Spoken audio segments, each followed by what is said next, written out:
Assalamualaikum warahmatullahi wabarakatuh. Alhamdulillah, innalhamdulillah, wassalatu wassalamu ala rasulillah, Sayyidina Muhammadin ibni Abdillah, wala alihi wa sahbihi wa mawala, amma ba'du. Puji syukur kehadirat Allah Subhanahu wa Ta'ala, mari kita panjatkan atas nikmat, izin, dan ridhonya.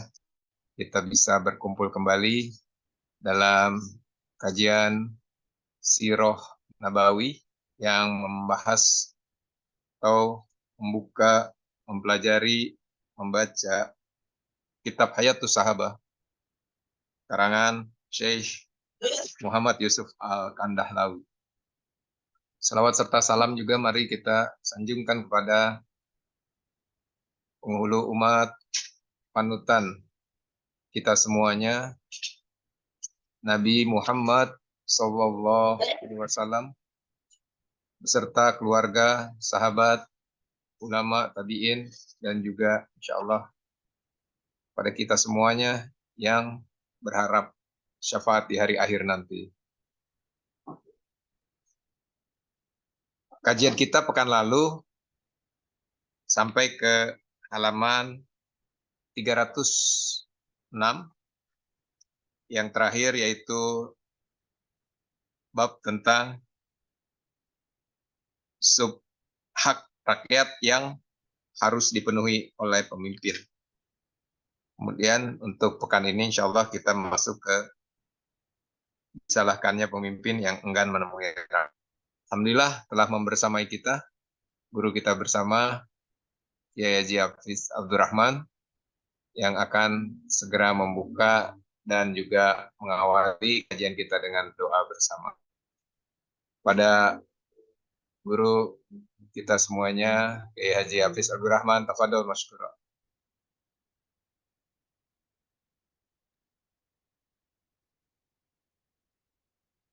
Assalamualaikum warahmatullahi wabarakatuh.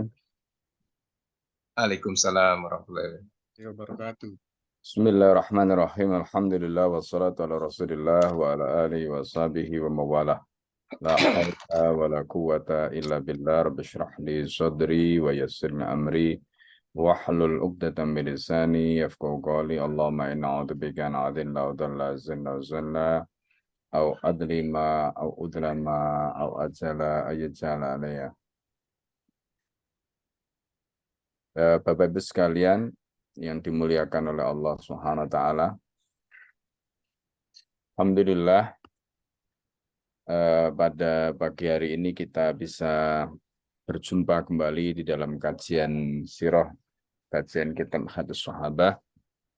Semoga Allah Subhanahu wa taala memberikan kepada kita semua ilmu yang bermanfaat, waktu dan kesempatan yang ada ini menjadi kesempatan yang sangat berharga bagi kita semua, dan semoga ini bisa menjadi jalan kita untuk mendapatkan kebahagiaan di dunia dan di akhirat, mendapatkan jannahnya Allah Subhanahu wa taala. Mari kita mulai kajian kita dengan membacakan surat Al-Fatihah untuk mu'alif kitab ini, untuk guru-guru kita semua.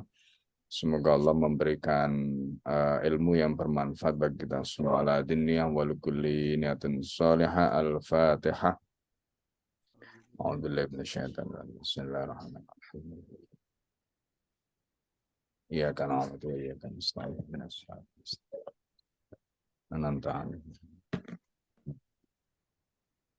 Bapak Ibu sekalian yang dimuliakan Allah, pada pagi hari ini kita akan melanjutkan di halaman 306. Ya, disalahkannya pemimpin yang enggan menemui rakyat. Ya, kita masuk di situ. Setelah sebelumnya kita membahas tentang hak rakyat yang harus dipenuhi pemimpin,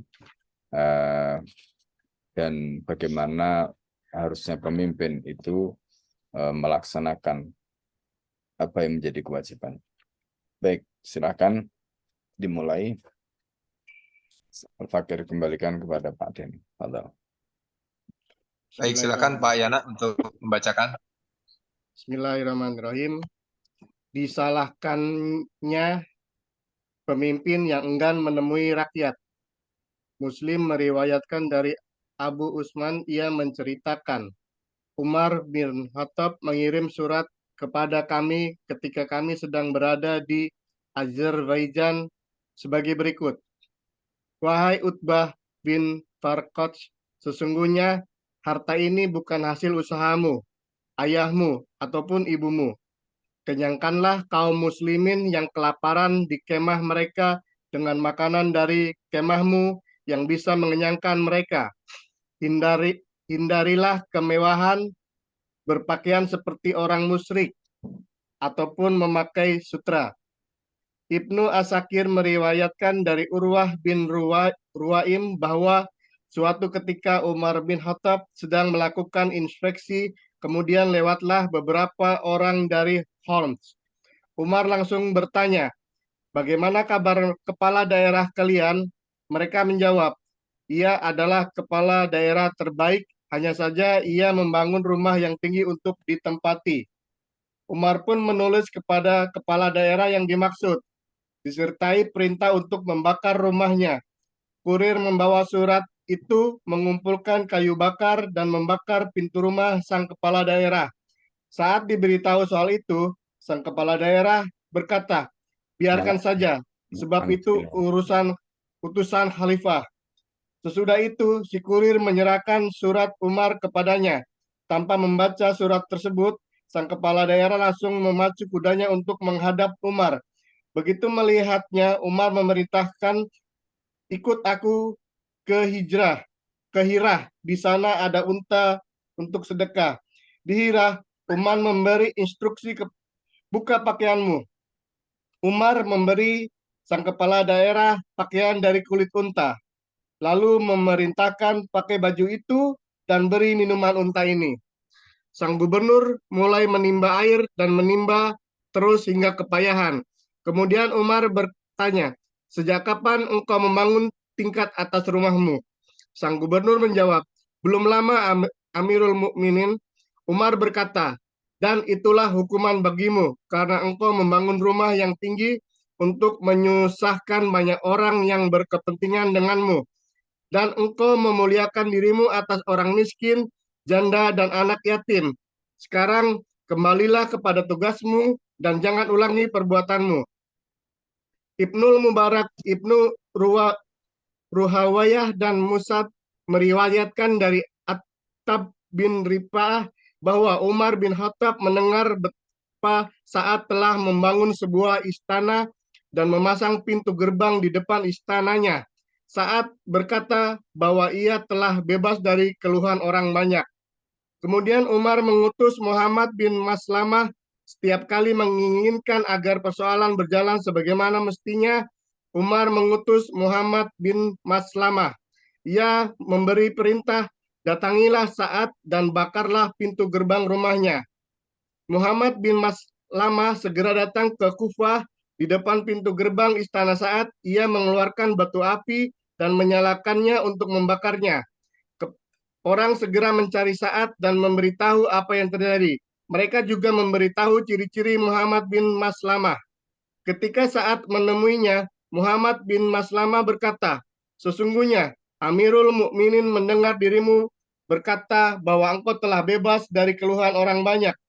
Saat bersumpah dengan nama Allah bahwa dirinya tidak pernah berkata begitu. Maka Muhammad bin Maslamah berkata, aku melakukan apa yang diperintahkan dan akan kusampaikan kepada Amirul Mukminin bahwa apa yang kau katakan. Kemudian Muhammad bin Maslamah meminta supaya saat memberinya bekal untuk perjalanan pulangnya ke Madinah. Tetapi saat enggan meluluskan permintaan tersebut, maka Muhammad lebih mengendarai kudanya menuju Madinah. Melihat kedatangannya, Umar berkata, kalau saja aku tidak berbaik sangka kepadamu, tentulah aku sudah berpikir bahwa engkau tidak menunaikan tugas. Disebutkan bahwa Muhammad bin Maslamah datang bergegas-gegas lalu melaporkan, aku telah menyelesaikan tugasku, dan saat mengajukan alasan serta bersumpah dengan nama Allah bahwa ia tidak berkata seperti itu. Umar bertanya, apakah ia memberimu bekal? Umar kutakutkan dan tidak kusukai adalah fakta bahwa Irak merupakan negeri yang miskin. Mereka, sementara penduduk Madinah di sekelilingku mati kelaparan. Aku khawatir kalau aku membekalimu, maka engkau mendapatkan yang dingin, sedangkan aku mendapatkan yang panas. Bukankah engkau mendengar Rasulullah bersabda, tidaklah orang beriman kenyang tanpa tetangganya ikut kenyang. Baik ya. Nah, pelajaran apa yang kita bisa ambil dari sikap yang ditunjukkan oleh Umar bin Khattab ya kepada gubernurnya ya. Nah, jadi ini kisah yang luar biasa ya, meskipun di dalam kisah ini tidak disebutkan terkait dengan dari dalam riwayat yang pertama tadi, Umar bin Khattab mengirim surat kepada kami ketika kami sedang berada di Azerbaijan. Ya. Nah, di situ disebutkan wa Utbah bin Farqad, sungguhnya harta ini bukan hasil usahamu, ayahmu, ataupun ibumu. Kenyangkanlah kaum muslimin yang kelaparan di kemah mereka dengan makanan dari kemahmu yang bisa mengenyangkan mereka. Hindarilah bermewah-mewahan berpakaian seperti orang musyrik ataupun memakai sutra. Nah, ini surat yang pertama ya, terkait dengan pernyataan Umar kepada Utbah bin Farqad.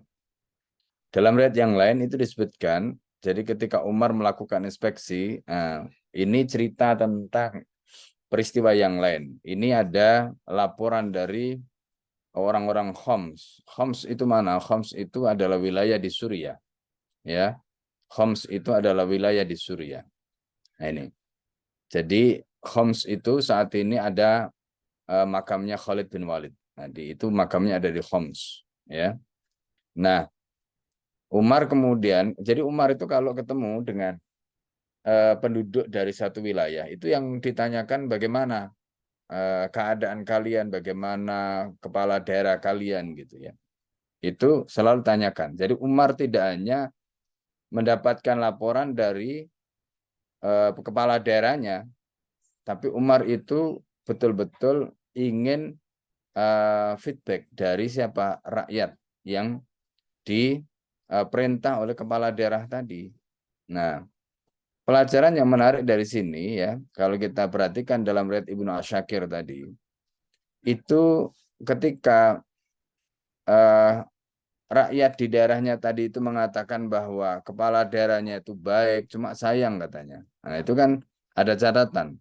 Apa yang disayangkan oleh rakyat di daerahnya tadi. Nah, di situ disebutkan hanya saja dia membangun rumah yang tinggi untuk ditempati. Coba bayangkan. Ini kan perkara yang mubah sebenarnya. Ya, orang itu mau menempati rumah tinggi ataukah tidak itu kan perkara yang mubah. Nah, tetapi yang perlu kita perhatikan, Umar sebagai khalifah, kepala negara, kemudian kepala daerah itu sebagai pelayan. Jadi mereka menempatkan dirinya sebagai pelayan.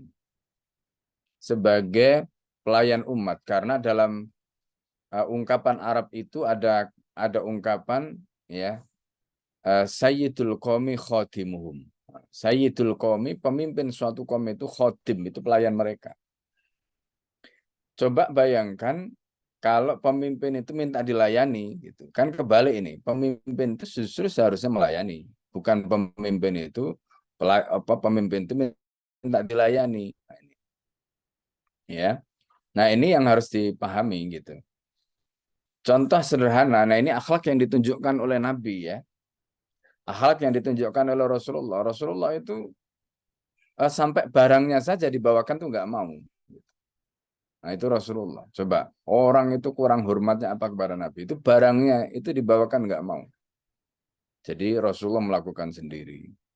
Ya semua serba dilakukan sendiri. Itu Rasulullah SAW. Nah, Bapak Ibu dan saudara sekalian yang dimuliakan oleh Allah ya. Jadi kalau kita perhatikan dari apa yang dilakukan oleh Umar terkait dengan kepala daerahnya tadi, dan Umar memberikan contoh sendiri ya bagaimana rumahnya Umar itu Masya Allah sederhana gitu. Maka ketika Umar itu mendengarkan kepala daerahnya itu ada membangun rumah yang tinggi, lalu kemudian di situ juga ada keluhan dari rakyat, sikap Umar tegas. Ya, jadi sikap Umar itu tegas. Nah, yang kedua, tadi kita sudah sampaikan bahwa pemimpin itu adalah pelayan. Ya, Sayyidul Qaumi khadimuhum. Nah, pertanyaannya bagaimana pemimpin itu mau melayani rakyat kalau dia sudah menjaga jarak? Apa dimaksud dengan menjaga jarak di sini? Bangunan yang tinggi itu di mata Umar itu menyusahkan. Orang mau ketemu, ya, karena dia tinggal di atas, ya kan? Biasanya kan begitu ya. Ya kita pengalaman ya kalau di rumah itu kan ya Al-Fakir kebetulan ada 2 lantai ya. Jadi kita tinggalnya di lantai atas karena di bawah dipakai untuk kegiatan sekolah. Itu kalau ada di bawah orang kadang-kadang ngeduk pintu atau salam kita pas di atas kadang-kadang nggak dengar. Ya. Nah, coba bayangkan kalau kepala daerah itu seperti itu. Maksudnya dia itu tinggal di lantai 2 atau mungkin lantai 3 tadi, sementara di bawah ada orang yang mempunyai hajat kepada dia. Ya. Kalau nggak ada belnya kan berarti ya dia mengetuk, nggak akan dengar yang di atas. Atau kalau lah misalnya di situ ada tangga, dia harus naik dulu ke atas. Kalau seandainya itu terbuka untuk umum misalnya gitu. Nah ini dianggap menyusahkan ya oleh Sayyidina Umar. Gitu. Makanya tadi belum marah. Ya, semua kepribadian pemimpin tadi dianggap baik kecuali ini. Dan ini yang dikomplain oleh rakyat. Nah, yang ketiga, poin penting yang juga ingin Al-Fakir sampaikan ya. Jadi kalau ada komplain dari rakyat, ini nanti kemudian menjadi hukum, ya menjadi hukum yang maksudnya apa yang disampaikan oleh rakyat kepada terhadap kepala daerahnya, ya yang disampaikan kepada khalifah tadi itu sifatnya mengikat. Nah, itu mengikat di situ maksudnya apa? Ya harus dilaksanakan. Ya misalnya kayak tadi komplain tentang rumahnya tinggi tadi, maka itu mengisyaratkan bahwa ini menyusahkan. Nah, itu. Maka kepala negara punya kebijakan atau kepala negara boleh punya keputusan karena ini sifatnya mengikat, harus dilaksanakan. Itu sama seperti misalnya kalau dari daerah itu menyampaikan pada khalifah tentang misalnya ada masalah dengan kepala daerah tadi, ini melakukan kedoliman macam-macam tadi. Maka khalifah itu harus memperhatikan karena apa yang disampaikan oleh penduduk di daerah tadi itu juga sifatnya mengikat gitu. Jadi tidak boleh diabaikan apalagi dibiarkan, dia harus mengambil tindakan. Nah, Umar bin Khattab memahami hukum itu gitu. Sehingga apa yang disampaikan oleh penduduk di daerah tadi itu langsung dieksekusi oleh Umar. Maka keluarlah perintah tadi. Ya kan? Umar kemudian menulis surat kepada kepala daerah Mas'ud disertai perintah untuk membakar rumahnya, nggak tanggung-tanggung gitu. Jadi untuk membakar rumahnya. Ya. Nah, jadi akhirnya kurir pembawa surat itu mengumpulkan kayu bakar dan membakar pintu rumah sang kepala daerah tadi. Kemudian ketika si kepala daerah di sini memang nggak disebutkan karena wilayah Homs ya. Nah, nanti ada kasus lain yaitu kasus Sa'ad ibni Abi Waqqas itu di wilayah Irak gitu. Ya. Nah, Homs dan Irak itu kan beda. Jadi di sini tidak disebutkan siapa kepala daerahnya. Ya. Nah, kemudian ketika dia tahu kalau utusan khalifah tadi itu membakar rumah dia, apa sikap dia? Dia tidak marah. Dia mengatakan biarkan saja sebab dia utusan khalifah. Nah, ini juga menunjukkan ya, seorang kepala daerah yang melakukan tindakan seperti tadi, itu dia tahu pasti ada sesuatu lah gitu ya. Kalau bayangkan rumah yang dia bangun kemudian dibakar kan pasti ada sesuatu lah dalam hatinya. Tapi dia memahami bahwa ini perintah khalifah. Ya, ketika ini perintah khalifah dia harus taat. Gitu. Karena khalifah tidak mungkin melakukan perintah tadi asal gitu, tidak ada pertimbangan syar'i. Nah, makanya dia taati, dia nggak protes. Gitu. Nah ini contoh ya, menunjukkan betapa ketaatan mereka kepada khalifah itu luar biasa. Nah di sisi lain khalifahnya juga begitu, menjaga ya kewaraan, menjaga ketakwaan yang begitu luar biasa, sehingga beliau juga tidak ingin gitu kalau nanti gara-gara kepala daerahnya ini beliau harus berurusan panjang dengan Allah Subhanahu wa taala gitu ya. Nah ini makanya sikap yang ditunjukkan oleh kepala daerah ini juga menjadi pelajaran bagi kita. Kemudian di sini disebutkan kurir itu menyerahkan surat Umar kepada orang tadi setelah rumahnya dibakar. Sementara orang tadi itu istilahnya di situ dijelaskan ya tidak membaca surat tersebut. Ya, sang kepala daerah itu langsung memacu kudanya untuk menghadap Umar. Jadi dia nggak sempat membaca apa isi suratnya itu, langsung menghadap Umar. Lalu kemudian akhirnya oleh Umar itu dibawa ke Hira. Hira itu wilayah Irak sebenarnya. Nah di sana ada unta sedekah, ya karena wilayah Irak ini kan juga ya zaman dulu itu terkenal sebagai wilayah pertanian, tanahnya tanah Kharaj, ya. Tanahnya tanah Kharaj. Nah di Hira itu Umar memberi instruksi kepada kepala daerah tadi, kamu buka pakaianmu, katanya. Jadi pakaiannya dia, jadi tadi di Homs tadi rumahnya dibakar, kemudian ketika dia dibawa ke Hirah tadi itu pakaiannya disuruh membuka. Umar kemudian memerintahkan kepala daerah itu untuk memakai pakaian terbuat dari kulit unta, ya kan, pakaian dari kulit unta kan memang tebel ya, jadi berat, tebel gitu ya. Kemudian apa kata Sayyidina Umar, pakai baju ini dan beri minum unta itu. Sebenarnya Umar itu ingin memberikan, nah ini juga penting ya, jadi di sini Umar itu sebagai khalifah. Khalifah itu kan, ya kalau kita boleh katakan itu kan gurunya guru. Nah ini juga mengingatkan Al-Fakir ya kepada Abu Yazid Muhammad. Jadi cerita guru Al-Fakir yang dididik oleh beliau, itu memang cara beliau untuk mendidik itu sangat keras. Ya. Terutama ketika bicara soal adab kayak begini. Ini kan bicara adab, bicara akhlak. Jadi bagaimana beliau itu di Indonesia sudah punya nama besar ya, dengan santri Masya Allah ya, ribuan dengan pengaruhnya dan sebagainya. Ketika tahu muridnya itu seperti itu, Abuya ini khawatir gitu. Jangan-jangan nanti hatinya dia itu menjadi sombong, hatinya itu menjadi besar gitu. Jadi nah salah satu kalimatnya yang beliau sampaikan itu ketika tahu muridnya sudah kiai besar, sudah menjadi ulama besar itu ya. Kemudian beliau mengatakan anta ustadz, katanya. Ya, ustadz itu kalau dalam bahasa Arab atau khususnya untuk di Al-Azhar itu levelnya itu level profesor ya, doktor, guru besar lah. Anta ustadz gitu. Nah, kemudian beliau mengatakan mazil tatolita. Kamu selamanya tetap murid, kamu selamanya tetap santri. Mazil tatolita. Masya Allah. Nah, itu untuk menunjukkan ya bahwa kita itu jangan pernah merasa jumawa. Nah, ini cara belum mendidik. Tidak cukup sampai di situ. Beliau itu kemudian akhirnya disuruh pakai apa? Disuruh pakai imamah. Ya, imamah itu udeng gitu ya. Jadi sorban yang dililitkan di kepala itu namanya imam. Kan biasanya kita itu kalau pakai imamah itu yang pantas kan imamah putih ya kan, atau imamah hijau lah, itu karena memang Nabi kan suka. Tapi ini dikasih imamah merah, ya kan?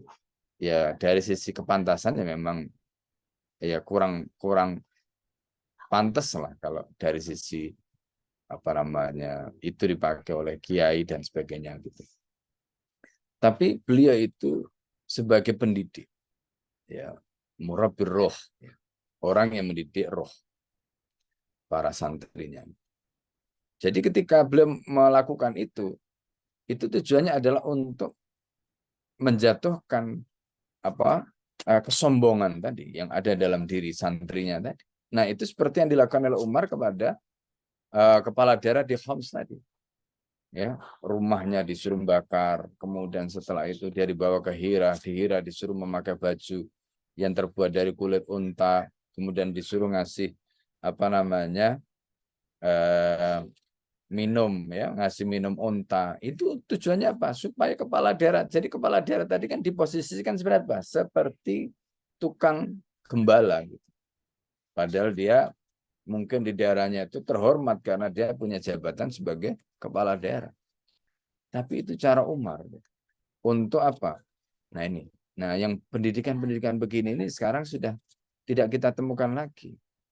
Kadang-kadang ya ini pengalaman ya. Kita misalnya mendidik santri itu ada orang tuanya kadang-kadang nggak tega. Ya, nggak tega. Nah, kenapa tidak tega? Karena mungkin dia selama ini memanjakan. Padahal nggak ada. Orang itu menjadi hebat itu hidup bergelimang dengan kemanjaan itu nggak akan menjadi orang hebat. Orang hebat itu karena ditempa. Orang hebat itu karena dibentuk, karena dididik, karena dilatih. Gitu. Nah kadang-kadang latihannya kayak begitu tadi. Tujuannya apa? Untuk menjatuhkan kesombongan dia. Untuk menghilangkan kesombongan. Nah ini contoh. Ya, bagaimana Umar bin Khattab tadi itu mendidik. Nah lihat Umar ini jangan hanya sekedar kita lihat sebagai seorang khalifah. Tapi beliau adalah guru. Gitu loh. Ya. Jadi lihat Umar ini tidak hanya sebagai seorang khalifah. Tapi juga sebagai guru. Karena ya khalifah itu ya kita boleh katakan gurunya guru. Kalau zaman dulu itu kan nggak dipisah antara ulama dengan umarok ya kayak sekarang. Karena mereka ya tugas itu menyatu di dalam diri. Nah itu yang sebenarnya dilakukan oleh Umar, mendidik sahabat tadi. Ya kan? Akhirnya apa? Gubernur itu mulai menimba air terus sampai kepayahan. Umar kemudian katakan, sejak kapan kamu membangun rumah? Ya tingkat, ya, jadi tingkat di atas rumah. Gubernur itu mengatakan belum lama ya Amirul Mukminin. Lalu Umar berkata, itulah hukuman bagimu karena engkau membangun rumah yang tinggi untuk menyusahkan orang yang berkepentingan denganmu.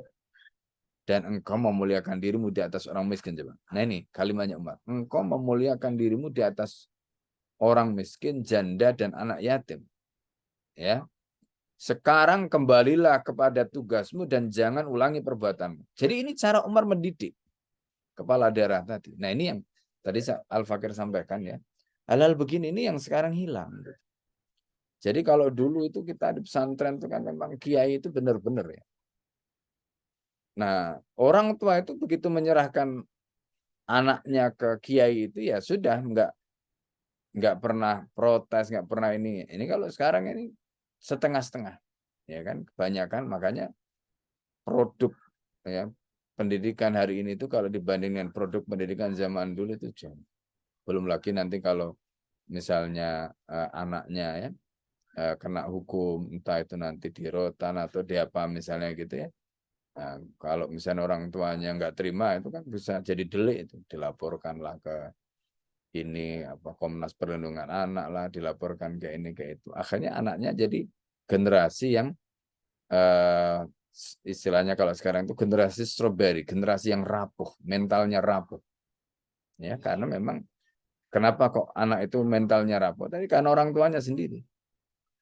Jadi anak-anak yang mentalnya rapuh itu karena madrasahnya, yaitu orang tuanya, bapak ibunya yang memang kayak begitu. Ya, maksudnya mau ngasih kasih sayang, tapi kasih sayang berlebihan dan kemudian akhirnya salah dosis ini menjadikan obesitas. Nah ini yang terjadi.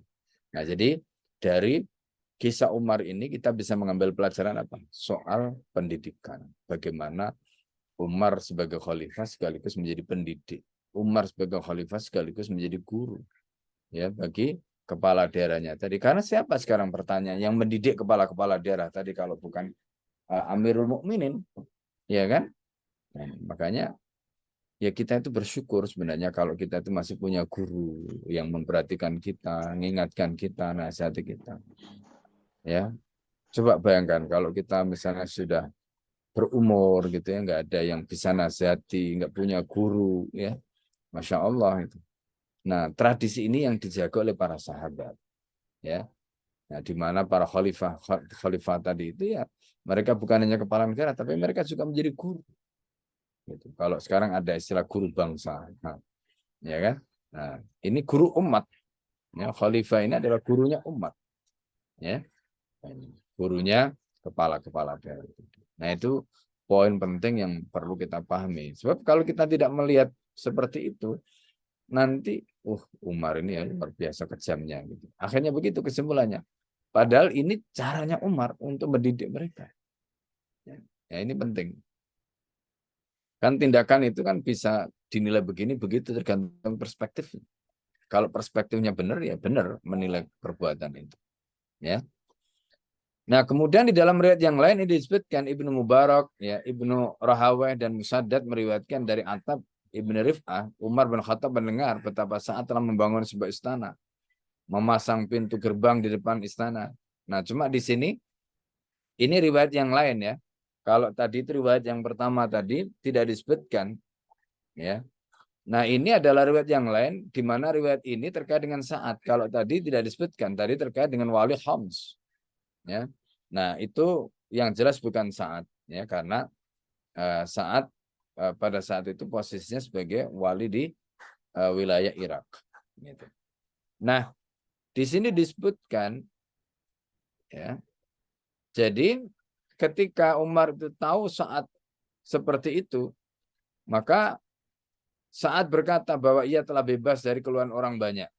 Jadi kenapa dia membangun tadi? Tujuannya adalah untuk ya membebaskan diri dari keluhan orang banyak. Ya memang itu cara menghindar. Padahal kan menjadi pelayan itu kan nggak boleh seperti itu. Kemudian Umar mengutus Muhammad bin Maslamah. Setiap kali menginginkan agar persoalan berjalan sebagaimana mestinya, Umar mengutus Muhammad bin Maslamah. Jadi Muhammad bin Maslamah ini kenapa begitu rupa ditunjuk oleh Umar? Ya, karena Muhammad bin Maslamah ini adalah orang yang juga pada zaman Nabi itu, meskipun dia bukan orang Quraisy, itu ditunjuk untuk menjadi pengganti sementara, ya, menangani Madinah ketika ditinggal oleh Rasulullah. Siapa yang menjadi amir sementaranya? Muhammad bin Maslamah. Nah, karena itu Umar bin Khattab itu, karena begini logikanya. Siapa saja yang ditunjuk oleh Rasulullah itu nggak akan salah. Ya, karena tindakan Nabi ketika menunjuk seseorang itu didasarkan pada wahyu. Dan apa yang dinyatakan oleh wahyu nggak mungkin salah. Maka Umar itu pendiriannya. Jadi Muhammad bin Maslamah ini ditunjuk. Terutama kalau ada kasus-kasus yang harus diluruskan. Muhammad bin Maslamah yang ditunjuk. Nah, dalam riwayat ini disebutkan, ya, jadi Muhammad bin Maslamah itu diutus untuk mendatangi Sa'ad. Kata Umar, kamu datangi Sa'ad dan bakar pintu gerbang rumahnya, kata. Ini menyusahkan. Jadi kalau tadi di Homs tadi kan dia membuat rumah tingkat. Ini bikin pintu gerbang sehingga menghalangi orang untuk mengakses masuk rumahnya. Ya kan? Muhammad bin Maslamah kemudian segera datang ke Kufah. Di depan pintu gerbang istana saat ia mengeluarkan batu api dan menyalakannya untuk membakarnya. Orang segera mencari Sa'ad, ya, kemudian memberitahukan apa yang terjadi. Mereka juga memberitahu ciri-ciri Muhammad bin Maslamah. Dan Muhammad bin Maslamah itu sudah diangkat menjadi amir sementara sejak zaman Nabi. Ya. Jadi Sa'ad juga hormat gitu. Ya, Sa'ad sendiri ini sahabat. Kalau bicara soal senioritas ya Sa'ad bin Abi Waqqas ini lebih senior karena masuk Islamnya di Mekah. Sedangkan Muhammad bin Maslamah ini sahabat yang asli orang Ansor. Ya. Nah, ketika saat menemuinya Muhammad bin Maslamah berkata, sesungguhnya Amirul Mukminin mendengar berkata bahwa engkau telah bebas dari keluhan banyak orang. Ya, dengan membuat pintu gerbang ini gitu. Saat kemudian bersumpah demi Allah bahwa dirinya tidak pernah berkata begitu. Ya, nah, ini boleh jadi mungkin laporan orang gitu ya. Sampai ke beliau, lalu kemudian beliau khawatir ya, sampai kepada Umar khawatir. Kemudian Muhammad bin Maslamah berkata, aku melakukan apa yang diperintahkan dan aku akan kusampaikan kepada Amirul Mukminin apa yang kau katakan.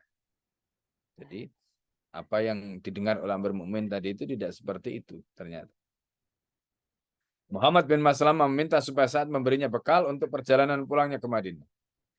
Tetapi saat enggan meluruskan permintaan tersebut, maka Muhammad bin Maslamah segera menenggarai kudanya menuju ke Madinah. Melihat kedatangan Muhammad bin Maslamah, Umar berkata, kalau saja aku tidak berbaik sangka kepadamu, tentulah aku sudah berpikir bahwa engkau tidak menunaikan tugas. Subhanallah. Ya, Muhammad bin Maslamah pun di apa di dalam tanda petik tadi itu dicurigai, ya kan.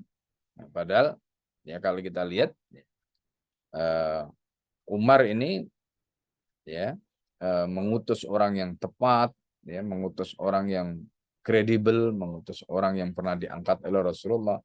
Ya, entah apa yang terjadi, tapi intinya kemudian akhirnya Muhammad bin Maslamah itu kembali dan melaporkan hasilnya.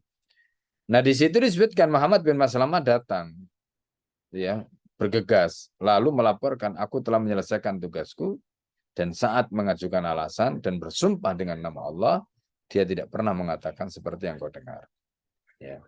Umar kemudian bertanya, apakah dia memberimu bekal? Umar melanjutkan, yang tidak kusukai adalah fakta bahwa Irak merupakan negeri yang miskin, katanya. Kata Umar ini, ya. Sementara penduduk Madinah di sekelilingmu mati kelaparan. Aku khawatir kalau aku membekalimu, maka engkau mendapatkan yang ya dingin, ya.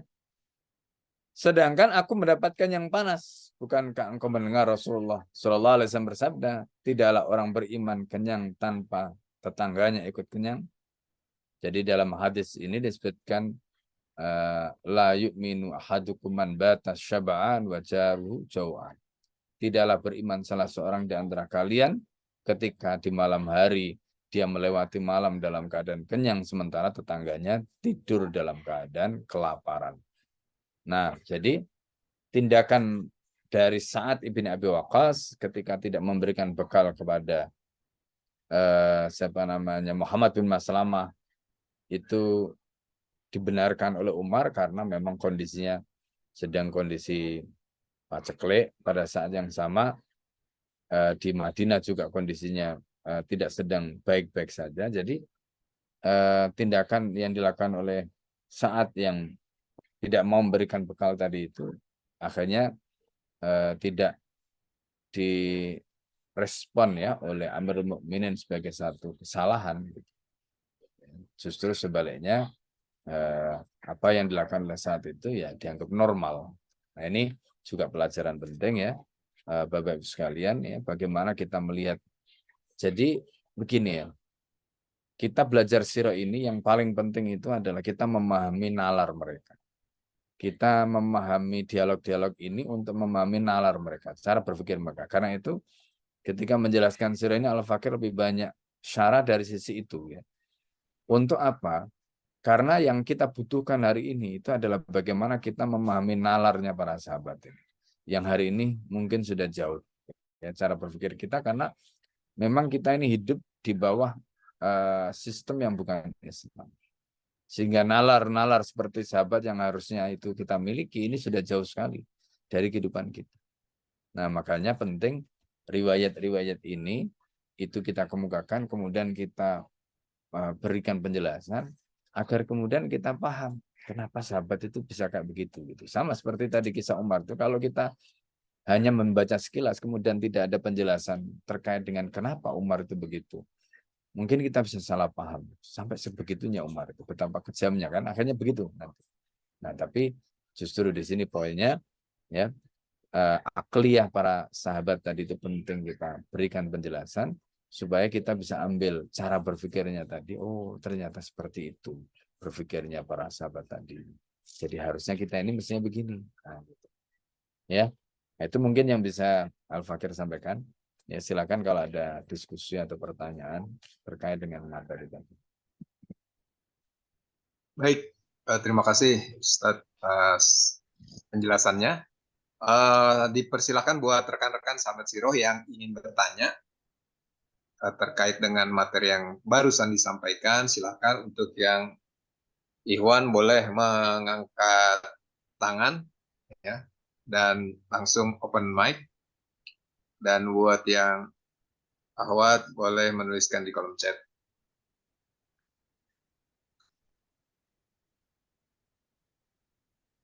Jika belum ada dari saya Ustadz terkait dengan ya kita bandingkan dengan kondisi mungkin Sebentar Pak Denny, izin sebentar. Ya, monggo.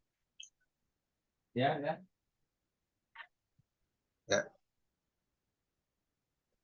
Boleh silakan.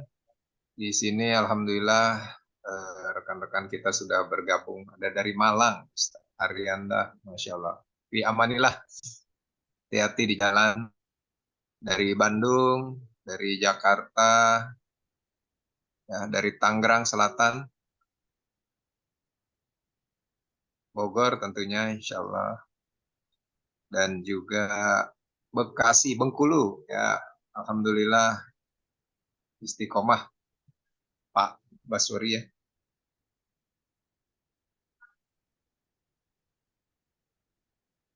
Ustadz Yudi dari Bogor, Ustadz Eko, Alhamdulillah. Silahkan, mungkin ada contoh-contoh ataupun apa yang bisa di-sharing dari Bengkulu. Ya, kita lihat sebuah ilustrasi contoh kehidupan sahabat yang begitu tawadu ya untuk melayani umat, sehingga sebuah sesuatu yang mubah ya, bertempat tinggal atau tinggal di rumah bertingkat atau juga memiliki rumah yang berpintu pagar, itu yang menurut kacamata kita yang saat ini mungkin seakan-akan ya sesuatu yang tidak melanggar syariat, tetapi ternyata untuk sekelas gubernur itu menjadi sebuah teguran dari khalifah yang memimpin pada saat itu, yaitu Khalifah Umar bin Khattab, ya, dengan penjelasan bahwa itu membatasi atau menjaga jarak dari umat yang hendak hadir berdiskusi atau berkeluh kesah. Dan sebagai underline-nya adalah bahwa pemimpin itu adalah pelayan dari yang dipimpinnya. Itu yang menjadi Ya. Baik, Pak Denny, silakan. Ya, sebelum dari rekan-rekan yang lain yang belum ada raise hand, insya Allah saya nanya nih Ustaz, terkait dengan kekhalifahan selanjutnya gitu ya, setelah para sahabat, yang mana di kita sedikit mendengar terkait dengan siroh-siroh selanjutnya, yaitu adanya semacam kayak tempat khusus ya dari pemimpin-pemimpin itu yang seperti ya kesultanan yang dijaga oleh tentara, dan juga apalagi di masa Utsmani ya, pada saat memang sudah menaklukkan Konstantinopel itu, karena memang juga akhirnya menempati ex istana-istana pemimpin-pemimpin sebelumnya yang ada di Konstantinopel, akhirnya menjadi sebuah seakan-akan sesuatu hal yang wajar kalau pemimpin umat itu menempati sebuah istana megah ataupun kesultanan kayak gitu, Ustaz. Nah, itu kira-kira bagaimana menyikapi yang sedemikian, Ustaz? Ya, memang kalau kita bicara dalam konteks sejarah ya, jadi kadang-kadang begini ya, situasi dan kondisi zaman itu kan memang terus berkembang ya, berubah gitu ya. Nah, pada zaman Khulafaur Rasyidin, fenomena seperti yang tadi kita baca di dalam kitab Hadits Sahabat itu memang fenomena yang menjadi fenomena umum ya, di mana ya belum ada istana ya. Kalau kita lihat itu kan ketika Abu Bakar menjadi khalifah itu juga nggak ada istananya gitu, di mana ya masjid itu ya bisa dikatakan sebagai tempat yang menjadi tempat pertemuan ya. Khalifah itu jamnya 24 jam bisa ditemui di mana saja gitu. Jadi tidak ada tempat khusus yang menjadi tempat mereka untuk mendatangi istananya tadi. Nah, begitu juga pada zaman Sayyidina Ali, ketika Sayyidina Ali misalnya hijrah ke Kufah misalnya, itu juga kita tidak menemukan riwayat dari adanya istana yang dibangun gitu. Nah, yang mula-mula melakukan katakanlah pembangunan ya dengan arsitekturnya, dengan macam-macam yang megah tadi itu dimulai kalau kita perhatikan pada zaman Bani Umayyah. Ya. Lalu kemudian berlanjut di zaman Abbasiyah. Gitu. Nah itu memang sudah disinggung oleh Ibnu Khaldun di dalam kitabnya Muqaddimah atau tarikhnya. Jadi situasi seperti ini itu memang situasi yang muncul setelah umat ini melakukan penaklukan dan mereka boleh dikatakan memiliki banyak harta. Pada zaman Khulafaur Rasyidin, ya boleh dibilang harta yang dimiliki oleh negara, ya bahkan Baitul Mal aja zaman dulu itu kan belum dibangun gitu. Zaman Nabi itu kalau ada harta rampasan perang itu langsung dibagi habis. Gitu. Abu Bakar juga begitu. Nah baru pada zaman Umar bin Khattab itu ada istilahnya itu pengaturan ya terkait dengan pendapatan pengeluaran Baitul Mal tadi itu lebih rapi lah sehingga ada istilah diwan gitu. Nah, diwan itu semacam catatan administrasi yang diadopsi oleh Umar bin Khattab, ya, ada mengatakan itu dari Romawi, ada mengatakan itu dari Persia. Kemudian baru setelah itu ada tempat khusus yang dijadikan sebagai tempat itu. Itu padahal Baitul Mal itu kan sesuatu yang mendesak untuk ada tempatnya. Makanya istilah Baitul Mal itu merujuk pada dua makna, bisa tempat dan bisa sistem. Gitu. Nah, istana itu ya nyaris tadi itu kita sampaikan ya, nggak kita dapati di zaman Nabi itu nggak ada istana, di zaman Abu Bakar nggak ada istana, di zaman Umar nggak ada istana, di zaman Utsman juga begitu, di zaman Ali juga begitu. Nah, baru mulai itu pada zaman Bani Umayyah. Terus sampai ke belakang gitu. Nah, itu diikuti oleh khalifah-khalifah berikutnya. Nah, itu dari segi sejarah ya. Nah, lalu kemudian dari sisi bagaimana hubungannya tadi, ya Umar itu kan intinya keras, tegas, ya, dan beliau tidak mau ada barier itu, ada penghalang antara rakyat dengan penguasa gitu. Nah, filosofinya begini gitu. Jadi karena penguasa itu adalah pelayan, maka ya mereka tidak boleh mengambil jarak. Gitu. Nah, sebaliknya ketika penguasa itu punya banyak cacat, punya masalah, terutama kedoliman dan sebagainya, akhirnya dia butuh pengawal. Nah, itu. Makanya kalau kita perhatikan, nah kapan itu mulai gitu ya? Makanya kalau kita lihat, ya Bani Umayyah tadi itu yang mulai ada pengawal-pengawal begini nih, ya.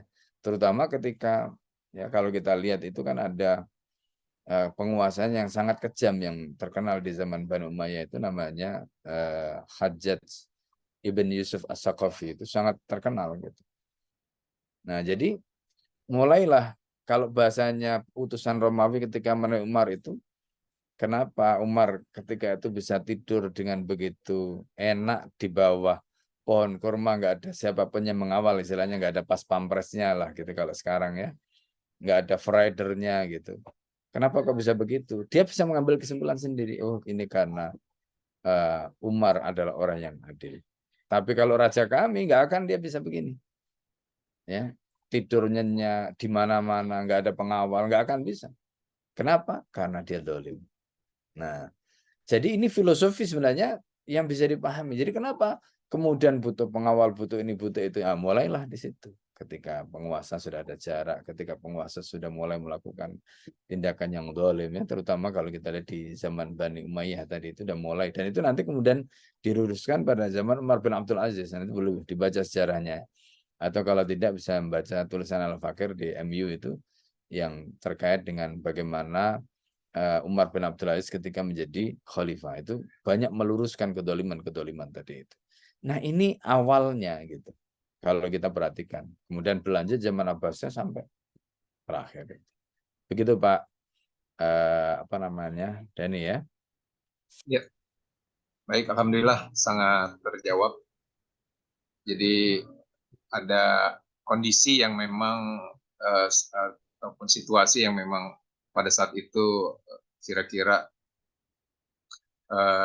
dipilih lah oleh para pemimpin untuk membangun istana ataupun pengawal ya, kaitan dengan adanya penaklukan-penaklukan dan juga ada musuh-musuh Islam yang mungkin pada saat itu sangat kejam, diantaranya begitu. Nanti menarik jika kita sampai ke pembahasan Umar bin Abdul Aziz insya Allah, walaupun sebentar, tapi memimpin dengan penuh contoh kebaikan. Baik, masih kita persilakan jika ada yang ingin bertanya.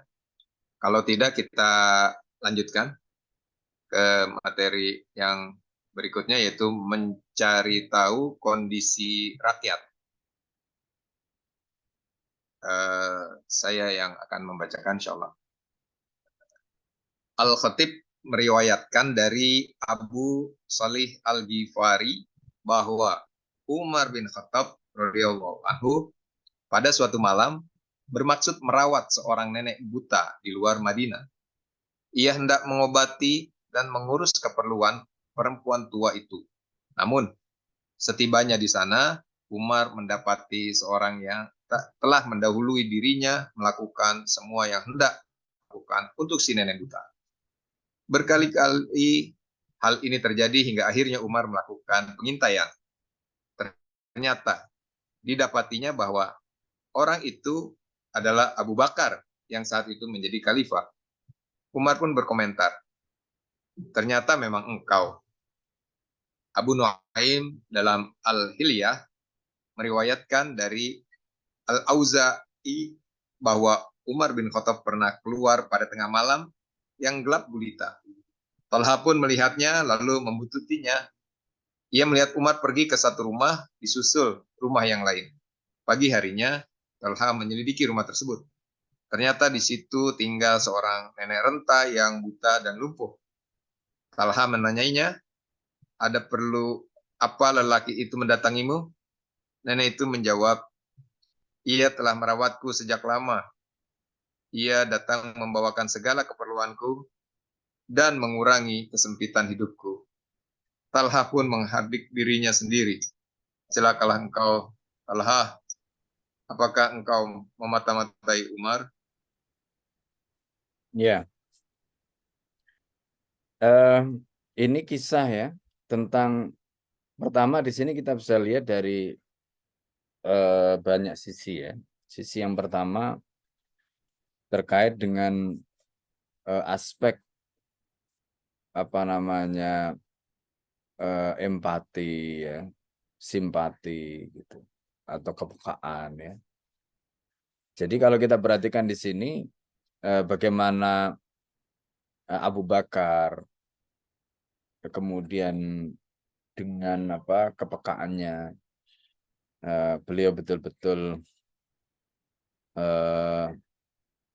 memberikan riayah ya kepada seorang wanita yang tua renta. Jadi kalau sekarang itu ya lansia lah ya, orang-orang yang sudah tua renta. Nah, orang-orang seperti ini kalau kita lihat hari ini kan, siapa yang mengurus kalau dia sudah tidak punya keluarga, dia tidak punya anak dan sebagainya gitu. Maka jawabannya adalah khalifah.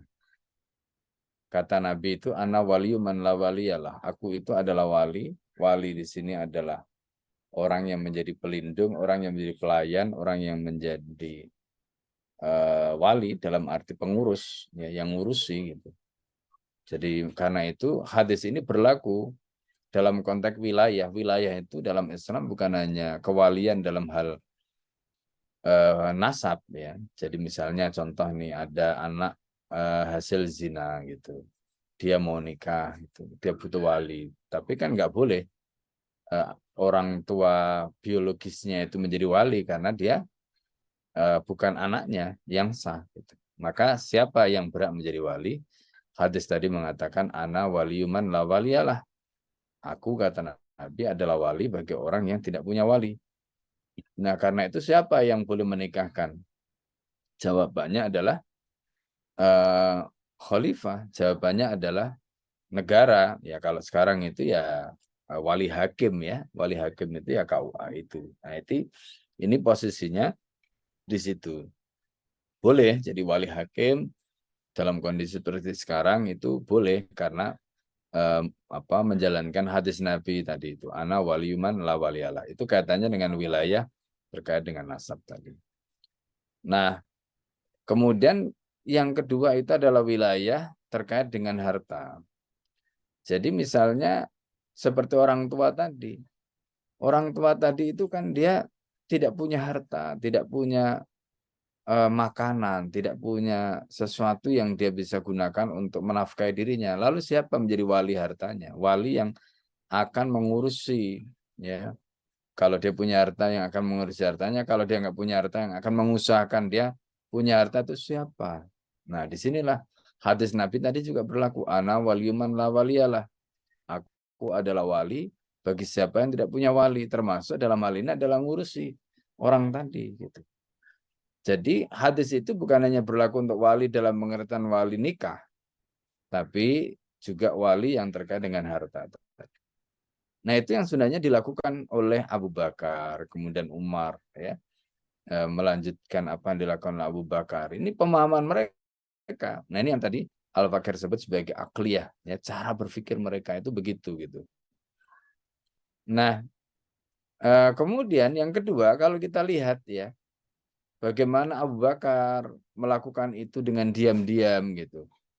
Ya, enggak perlu bawa tukang syuting gitu, apalagi kemudian disyuting, diviralkan gitu. Enggak. Bahkan Umar pun enggak tahu kalau ternyata Abu Bakar itu yang melakukan itu gitu. Nah, ini juga menunjukkan hal lain. Apa hal lain itu? Amal itu harus dilakukan ya kalau bisa itu dengan cara yang tidak ada orang lain yang tahu gitu. Nah, ini biasanya terkait dengan sedekah. Seperti di dalam ayat Al-Qur'an itu kan disebutkan la tubtilu shadaqatikum bil manni wal adha. Jadi kamu jangan batalkan sedekahmu itu dengan manni wal adha, dengan menyakiti, dengan menyebut-nyebut gitu. Termasuk juga mengekspos. Nah, itu. Nah, ini juga terkait dengan akliyah tadi, cara berpikir mereka gitu. Kenapa itu dilakukan oleh Abu Bakar dengan diam-diam? Nah, ini nanti juga menjadi tuntunan bagi kita. Ya, Bapak-Ibu sekalian. Jadi kita itu penting punya amal-amal yang tersembunyi. Jadi misalnya nih ya, Bapak Ibu itu katakanlah ya, kan kita nggak tahu dari amal mana ini yang akan bisa mengantarkan kita ke surga. Gitu. Sementara syarat amal itu diterima oleh Allah ada dua. Yang pertama itu adalah ikhlas dan yang kedua itu benar. Kalau mengukur kebenaran, oke lah itu lebih mudah karena kita bisa bicara soal hukum, ya kita ngikuti pendapat fuqaha atau mujtahid, ya kemudian kita tahu dalilnya itu lebih mudah. Yang paling susah itu adalah bicara tentang keikhlasan. Ya, bicara keikhlasan karena ini masalah yang lembut, masalah yang halus. Nah, oleh karena itu banyak ulama-ulama di masa lalu ya mereka seperti yang dilakukan Abu Bakar tadi melakukan amal-amal yang mereka lakukan istiqomah tapi mereka nggak pernah expose gitu. Hanya mereka sama Allah yang tahu. Jadi itu istilahnya mereka untuk mereka gunakan ya sebagai ya semacam investasi cadangan lah gitu. Kalau seandainya amal mereka yang mereka lakukan secara terbuka tadi itu nggak diterima, maka mereka masih punya tabungan amal yang hanya dia dengan Allah yang tahu. Nah, ini sisi lain ya yang kita bisa melihat dari apa yang dilakukan Abu Bakar tadi. Sehingga apa yang dilakukan Abu Bakar itu kemudian juga diikuti oleh ulama-ulama atau oleh orang-orang soleh berikutnya. Melakukan amal rahasia. Gitu. Tidak mereka expose. Ya. Nah itu yang mereka lakukan. Ya, nah ini sisi yang kita bisa pelajari dari riwayat ini. Ya, riwayat tentang bagaimana Abu Bakar menjaga kerahasiaan amalnya. Meskipun posisi beliau itu sebagai khalifah. Nah, yang ketiga itu kisah Tolha tadi, ya dengan Umar. Jadi Tolha ini bukan sahabat biasa, ya. Makanya nanti kalau kita bicara tentang infaknya Tolha. Tolha itu bisa infak 100.000 dirham, ya 100.000 dirham. Nah ini yang kemarin juga kita bahas di Masjid Al-Hidayah, nanti mungkin bisa diputar itu videonya ya, ada rekamannya di MSA TV, bisa dilihat nanti. Jadi itu hubungan antara rizki, pemahaman tentang rizki dan sedekah. Jadi orang-orang itu kalau kenapa sahabat itu bisa begitu luar biasa termasuk Tolha ya. Jadi Tolha itu kenapa mereka bisa seperti itu? Ya karena pemahaman para sahabat tentang rezeki tadi udah selesai. Ini yang kita sebut sebagai akliyah tadi. Jadi orang itu bisa infak ya begitu luar biasa tanpa takut kehilangan apapun itu karena pemahamannya tentang rezeki udah selesai. Nah orang itu bakhil, orang itu takut mengambil resiko dan sebagainya karena pemahaman dia tentang rezeki itu belum selesai. Pemahaman dia tentang akhirat, pemahaman dia tentang itu belum selesai. Kalau orang itu pemahamannya tentang rezeki selesai, pemahamannya tentang akhirat selesai, pemahamannya tentang tawakal itu selesai, maka ringan, nggak akan stres. Nah ini tantangan bagi kita gitu ya. Ya tantangan bagi kita yang sudah sekian lama menjadi seorang muslim ini, bagaimana caranya mengejawantahkan akidah ya tentang rezeki, tentang tawakal macam-macam tadi itu sehingga kemudian membuat kita itu betul-betul memiliki hati yang luas ya, qanaah, tanpa takut kehilangan apapun, tanpa takut miskin dan sebagainya itu. Nah itu kalau kita lihat dari sisi lain ya terkait dengan bagaimana kisah Tolha dengan Umar, di mana Tolha ini ya sahabat yang luar biasa ya. Nah itu poin yang terkait dengan bagaimana riwayat yang tadi sudah disebutkan ya, dari Al-Khatib mengenai kisah Umar dan Abu Bakar ya dan Tolha yang di bagian akhir. Baik, sampai di sini silakan. Ya, Masya Allah, luar biasa apa yang dilakukan sahabat di masanya.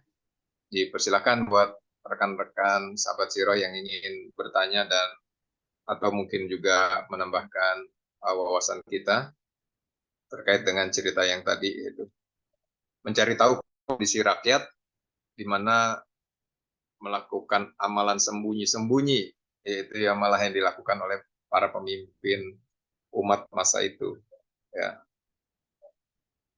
Jadi belusukan yang betul-betul sendirian, ya, disimpan sebagai amal cadangan dari para pemimpin umat. Ya, dipersilakan buat yang ingin bertanya.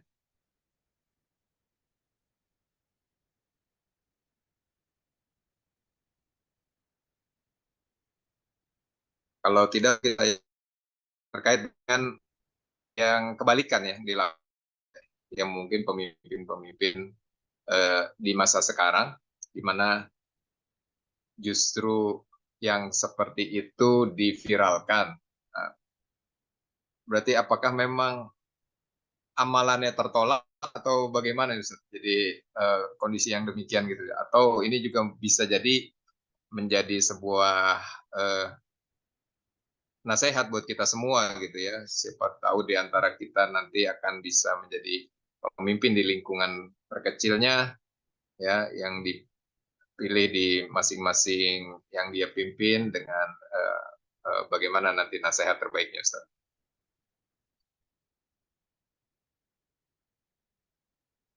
Iya, pertama memang kita tidak bisa menghukumi amal itu dengan satu hukum yang sama ya. Kenapa begitu? Karena amal itu nanti ditentukan oleh apa yang disebut dengan mula bisat ya. Mula bisat itu dari kata labisa, labisa itu pakaian. Artinya mula bisat itu adalah sesuatu yang melingkupinya. Nah, contoh begini ya, ini contoh. Orang bersedekah. Sedekah itu dari segi sedekahnya itu adalah bisa sunnah, bisa wajib. Sedekah dalam konteks zakat itu wajib. Sedekah di luar zakat itu sunnah. Nah, tetapi di dalam Al-Quran itu ada mulabisat. Ya, misalnya kita dilarang sedekah pada saat yang sama menyebut-nyebut. Nah, itu tadi latub tilu, kamu jangan batalkan sedekatikum, sedekahmu bil manni wal adha. Menyakiti hati orang yang diberi, menyebut-nyebut dan sebagainya. Itu kan berarti sesuatu yang melingkupi sedekah tadi. Sedekahnya bisa wajib, bisa sunnah, tetapi yang menyebabkan sedekah tadi itu batal karena manni wal adanya tadi. Nah, itu namanya mulabis, sesuatu yang melingkupi. Nah, sesuatu yang melingkupi tadi itu bisa merusak hukumnya, ya, bisa merusak hukum yang tadinya itu wajib misalnya gitu ya, atau sunnah tadi itu bisa rusak oleh mulabisatnya tadi. Nah, karena itu apa yang dilakukan oleh Abu Bakar dengan diam-diam, sembunyi-sembunyi, tidak terang-terangan, apalagi kemudian pamer, menyebut dan sebagainya. Katakanlah mungkin pada saat ngasih itu sembunyi-sembunyi, tapi kemudian setelah itu ceritakan, oh saya kemarin datang ke sana gitu. Nah, untuk ini itu macam-macam. Nah, ini kadang-kadang nggak disukai. Nah, itu namanya mulabis. Ya, sesuatu yang melingkupi. Nah, ada perkara-perkara yang memang kadang-kadang harus dilakukan terbuka. Ada perkara-perkara yang harus dilakukan tertutup.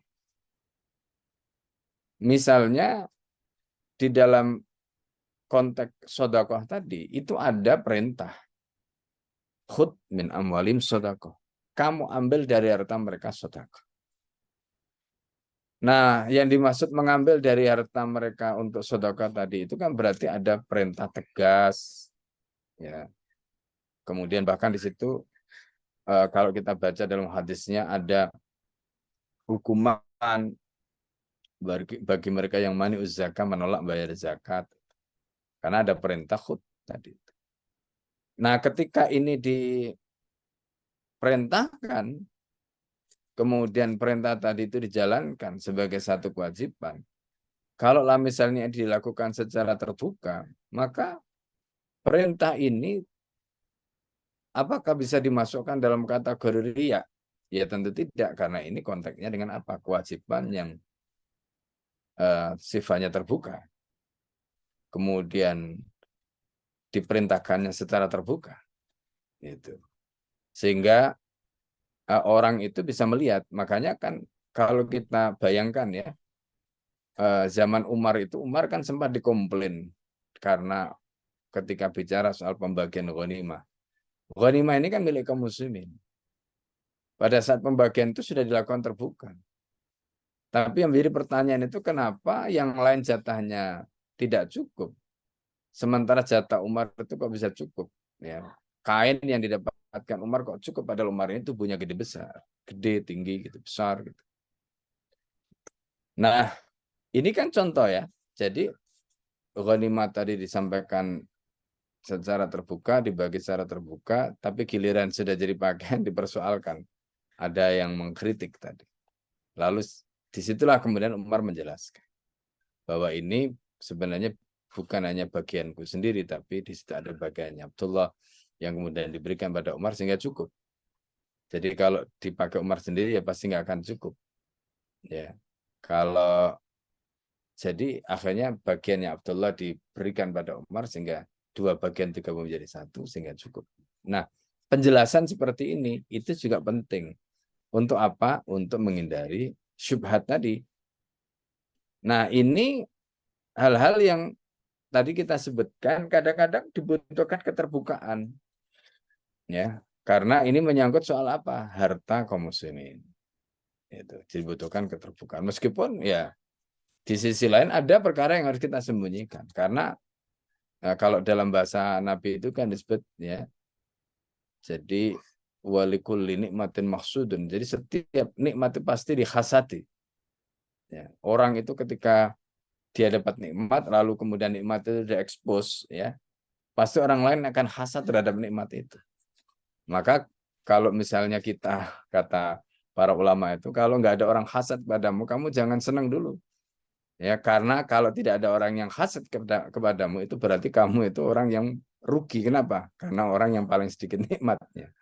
Nah, gitu. Nah, ini sisi lain ya. Jadi sisi lain itu kadang-kadang tadi ya, ada hal yang perlu dijelaskan karena khawatir nanti menimbulkan fitnah karena hasad tadi. Nah, disitulah maka ada yang bisa dibuka, ada yang, nah itu yang Al-Fakir tadi sampaikan di awal, tidak semua amal itu harus menggunakan patokan yang sama. Kadang-kadang dia harus dilakukan begini, kadang harus begini, kadang begini. Itu sesuai dengan kondisi masing-masing. Ya, gitu ya, Pak ya. Ya, baik Ustadz. Jadi ada kalanya harus terbuka, ya insya Allah bisa menjadi inspirasi juga kepada yang lain-lain supaya bisa tergerak ikut berinfak ataupun ikut membayarkan zakat yang wajib memang harus ditunaikan gitu untuk semua masing-masing. Kembali kita kasih kesempatan buat rekan-rekan sahabat Siro yang ingin bertanya, ya kita persilahkan langsung saja raise hand untuk yang Iwan dan boleh menuliskan di kolom chat untuk yang Ahwat.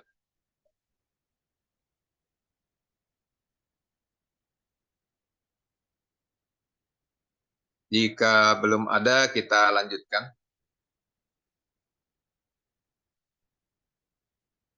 Yang berikutnya adalah menghukumi berdasarkan perbuatan yang tampak. Nah, ini terjawab nih.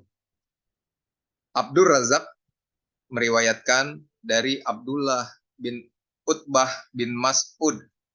Katanya, aku mendengar Umar bin Khattab berkata, sungguhnya umat manusia dihukumi oleh wahyu pada masa Rasulullah SAW. Tetapi sekarang wahyu sudah berhenti. Maka kini kita menghukumi berdasarkan perbuatan lahiriah. Barang siapa menunjukkan perbuatan baik, maka kita mempercayai dan membelanya. Kita tidak bisa menilai batin. Biarlah Allah yang menghukumnya. Dan barang siapa menampakkan kejahatan, maka kita akan menghukumnya. Kendati ia berkata, yang tersembunyi dalam hatiku berbeda dari apa yang kalian lihat.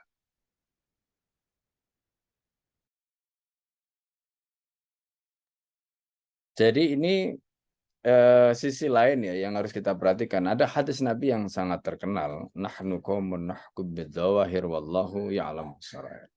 Itu penjelasannya. Jadi kita ini adalah kaum yang diperintahkan untuk menghukumi berdasarkan yang zahir. Wallahu ya'lamu sarair, dan Allah itu zat yang paling tahu sarair, rahasianya. Nah, pada zaman Rasulullah kan ada wahyu, maka wahyu itu bisa mengetahui apa yang tersembunyi. Karena Allah menyatakan, ya'lamu ma baina aydihim wa ma khalfahum wa la yuhituna bi syai'in min ilmihi illa bima syaa'. Jadi kesimpulannya kalau wahyu ya pasti tahu semua, gitu. Zahiran wa batinan, lahir batin gitu. Nah, ini yang harus kita pahami. Nah, dalam kasus ini ya, secara normal kita itu kalau bicara soal menghukumi, ya menghukumi berdasarkan yang tampak, jangan menghukumi yang tidak tampak gitu. Ya, kalau kita bicara soal menghukumi ini, ya. Nah, ini penting ya, untuk kita pahami. Nah, oleh karena itu kita di sini diajari ya seperti disebutkan. Jadi umat manusia itu dihukumi oleh wahyu pada masa Rasulullah. Ya. Tetapi sekarang wahyu sudah berhenti, maka kini kita mungkin berdasarkan perbuatan lahiriah. Itu tadi hadisnya. Nahnu qaumun nahkum bidzawahir wallahu ya'lamu atau yatawallas sarair. Jadi barang siapa menunjukkan perbuatan baik, ya kita mempercayai dan membelanya. Ya.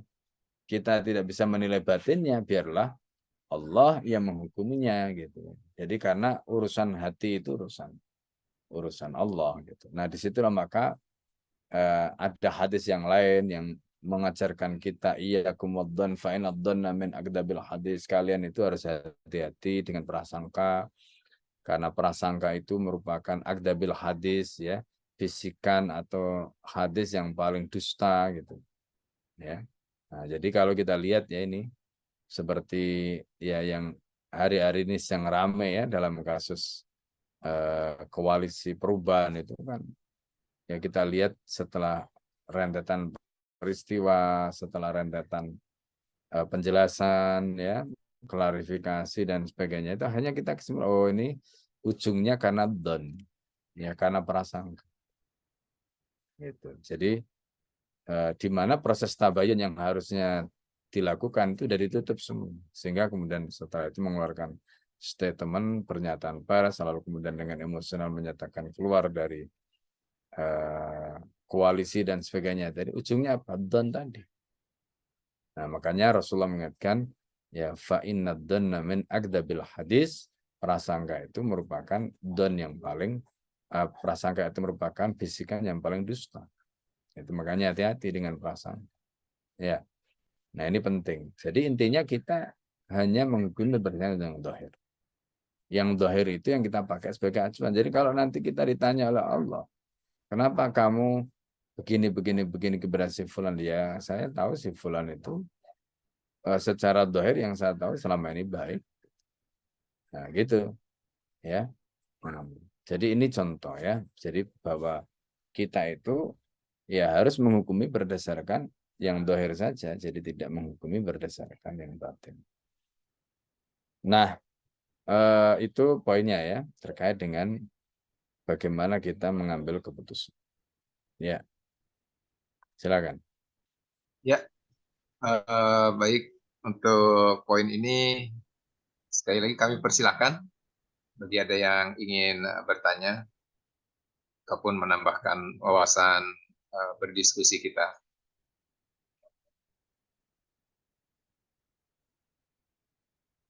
Sepertinya belum ada, berarti insya Allah sudah paham apa yang dimaksud dan sudah dijelaskan.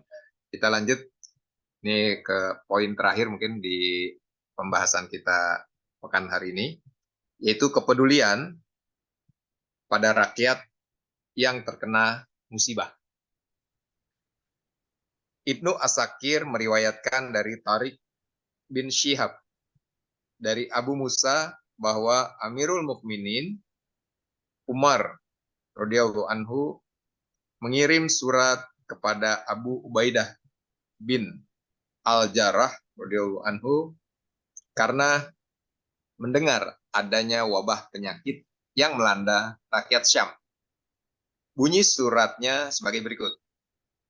Aku amat memerlukan kehadiranmu di sini dan tidak bisa mengabaikanmu untuk keperluan ini.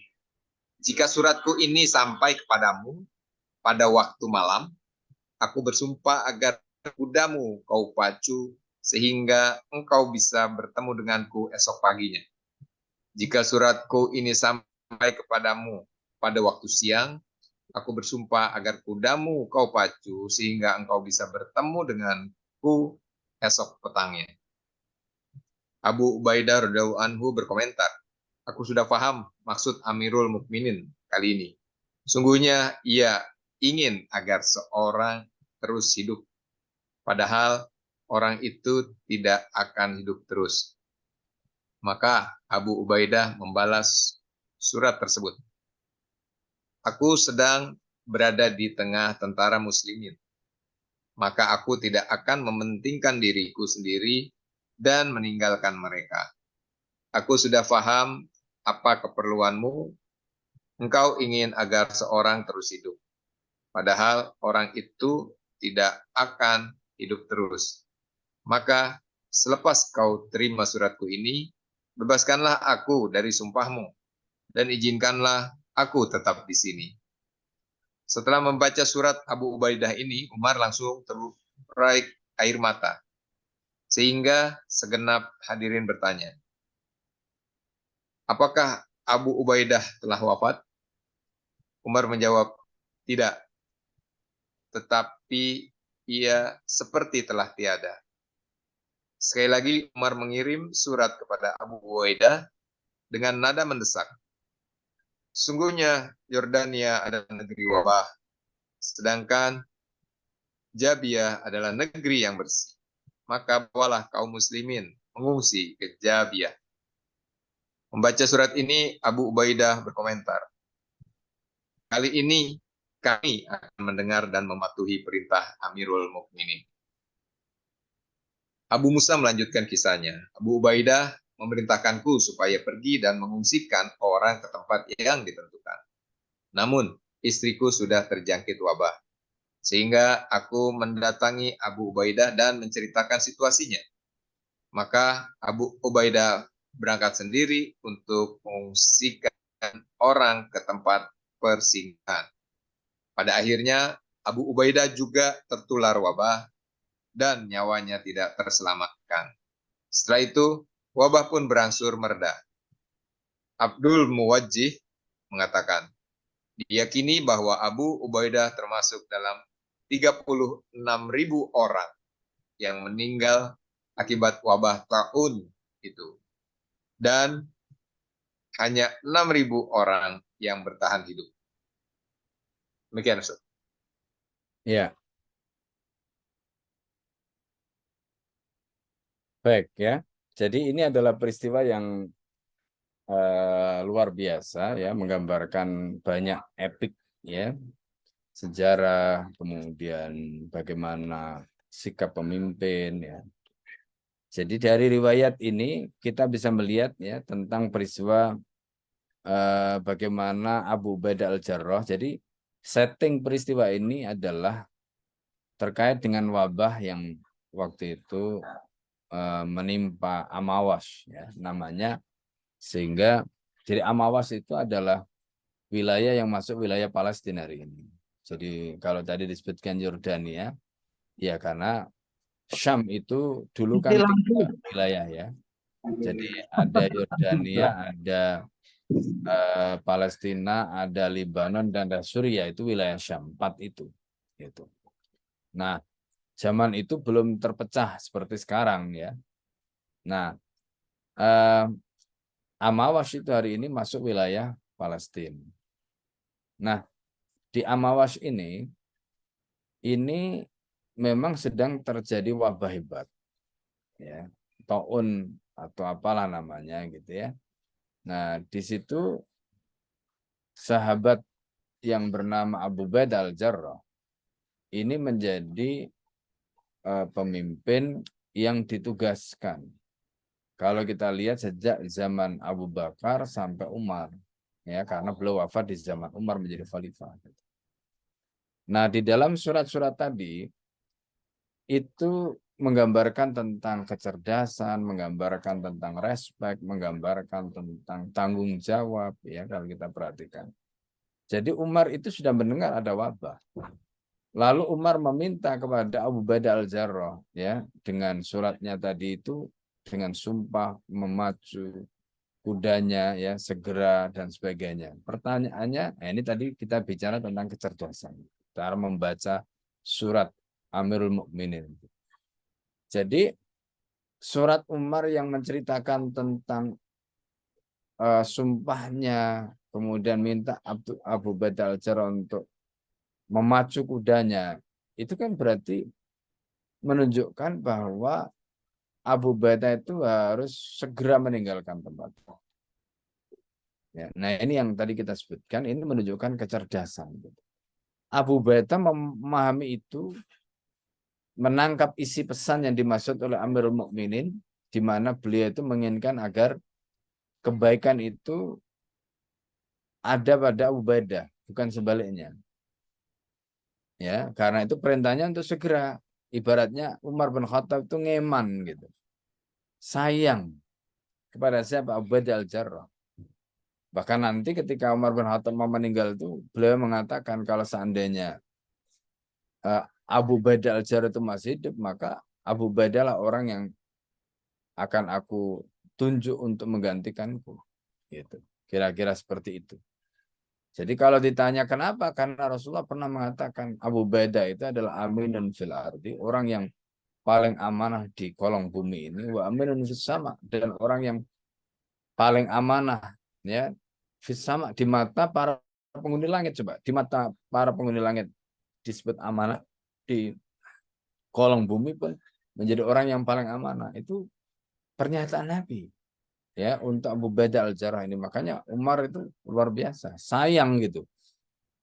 Nah, maka suratnya Umar ini direspon oleh Abu Ubaidah, aku tahu gitu. Nah ini tadi apa yang engkau inginkan dariku, engkau menginginkan kebaikanku, menginginkan keselamatanku, tapi aku nggak bisa karena ada pasukan kaum muslimin. Nah ini kan berarti ada tanggung jawab gitu. Nggak mungkin aku harus tiba-tiba brung gitu ya sebagai seorang pemimpin itu meninggalkan anak buah, dia selamat sendiri tapi eh, rakyatnya tadi itu kemudian celaka atau binasa gara-gara wabah tadi. Ini pemimpin apa kayak begini nih? Ya, kira-kira begitu. Nah, ini kan kaitannya dengan tanggung jawab, ya.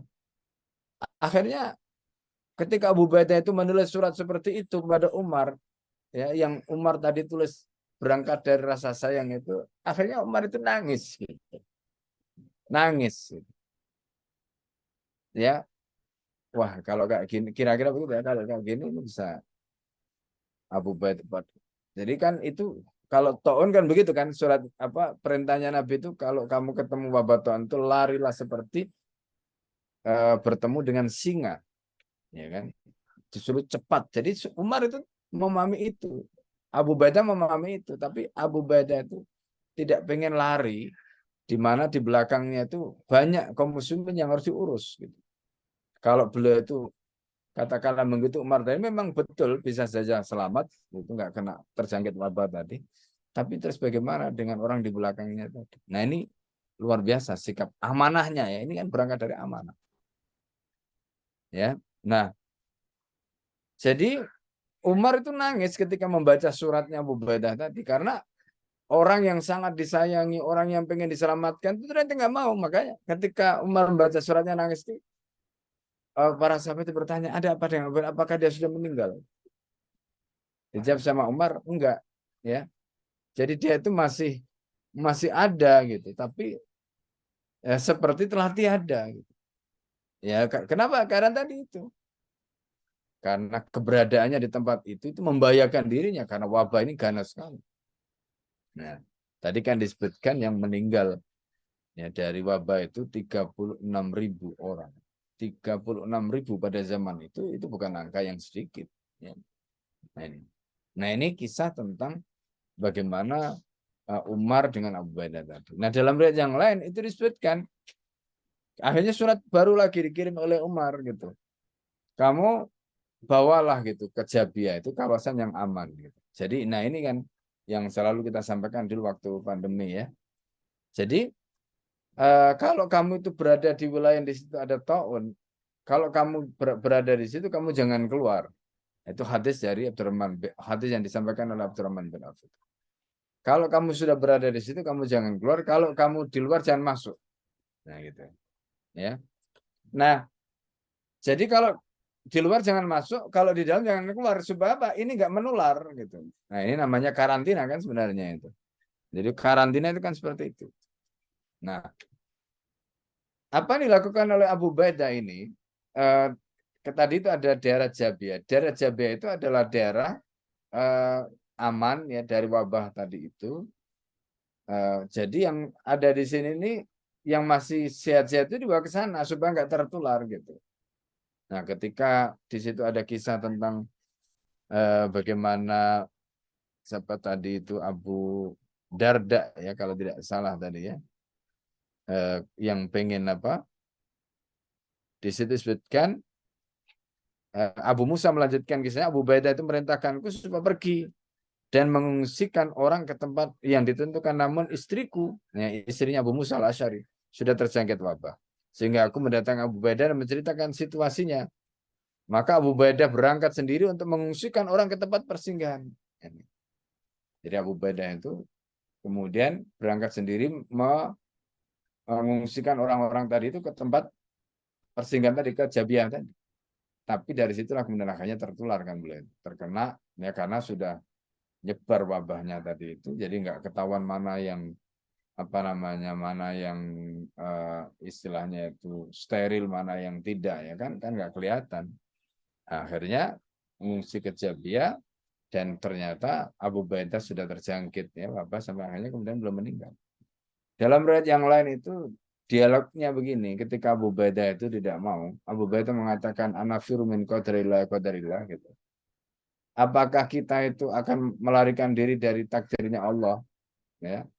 Anafiru min qadarillah, kemudian dijawab oleh Sayyidina Umar, laula anta ya Abu Ubaidah. Kalau seandainya bukan kamu yang ngomong. Kata Sayyidina Umar, nafirru min qadarillah ya qadarillah. Kita ini sedang berjalan dari qadarnya Allah yang satu menuju qadar Allah berikutnya. Karena kan kita tidak tahu nih. Ya kan? Jadi ketika kita ini di sini, di dalam qadar Allah, di dalam ilmunya Allah, kita menuju kepada qadar Allah berikutnya.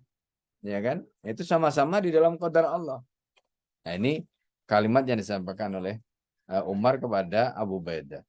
Ya, dan akhirnya Abu Ubaidah ikut kan ke Jabiah tadi, tapi ya kemudian akhirnya memang betul tidak bisa menyelamatkan diri dari takdir kematian, dari wabah tadi yang betul-betul sudah mengganas ya, sampai akhirnya kemudian ya terjadilah apa yang terjadi, dan akhirnya Abu Ubaidah diwafatkan oleh Allah ya, dalam keadaan sebagai syahid ya, syahid karena beliau termasuk yang wafat karena wabah ya. Ini. Nah, itu gambaran ya terkait dengan bagaimana kisah kepedulian ya, kemudian tanggung jawab ya, empati ya, termasuk juga tadi itu amanah ya yang dimiliki gitu. Dan Masya Allah ya, kalau kita melihat gambaran sahabat-sahabat tadi itu luar biasa. Baik ya, ini yang bisa Al-Fakir sampaikan, silakan. Kalau ada pertanyaan atau hal yang ingin didiskusikan dari pembahasan tadi.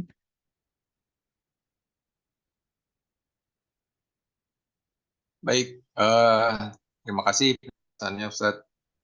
Dipersilakan buat sahabat Siroh untuk bertanya dari penjelasan terkait kepedulian kepada rakyat yang terkena musibah, di mana pemimpin yang sangat bertanggung jawab dicontohkan Abu Ubaidah di masa itu, di mana beliau tetap berada bersama umat yang dipimpinnya menghadapi wabah yang terjadi pada saat itu. Bahkan sebuah perintah dari khalifah sekalipun dengan rasa sayangnya beliau tolak untuk diikuti karena menjaga amanah dari apa yang dipimpinnya untuk menghadapi wabah secara bersama-sama. Walaupun di akhirnya pun dia berusaha untuk mengikutinya, tetapi memang Allah mengatakan bahwa mentakdirkan bahwa dia wafat dengan wabah tersebut. Ya, dipersilakan pada rekan-rekan sahabat Siroh yang ingin bertanya ya, di materi ini.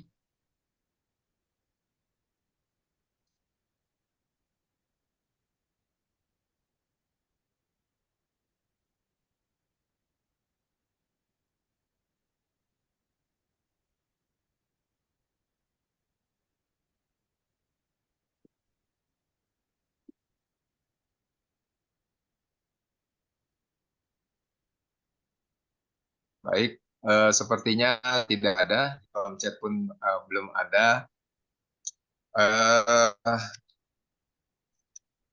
Kita bisa lanjutkan pembacaan berikutnya, insya Allah masih satu poin lagi. Kasih sayang pemimpin. Ibnu Abi Syaibah meriwayatkan dari Abu Ja'far bahwa Abu Usaid menemui Nabi Rasulullah SAW dengan membawa sejumlah tawanan dari Bahrain. Nabi SAW mendatangi seorang tawanan perempuan yang sedang menangis. Beliau bertanya, apa yang terjadi denganmu? Perempuan itu menjawab, ia telah menjual putraku. Nabi pun bertanya kepada Abu, benarkah engkau telah menjual putranya? Abu Said menjawab, benar. Nabi bertanya, kepada siapa engkau menjualnya? Abu Usaid menjawab, kepada Bani Absin. Maka Nabi memerintahkan, pergi dan bawalah anak itu kemari.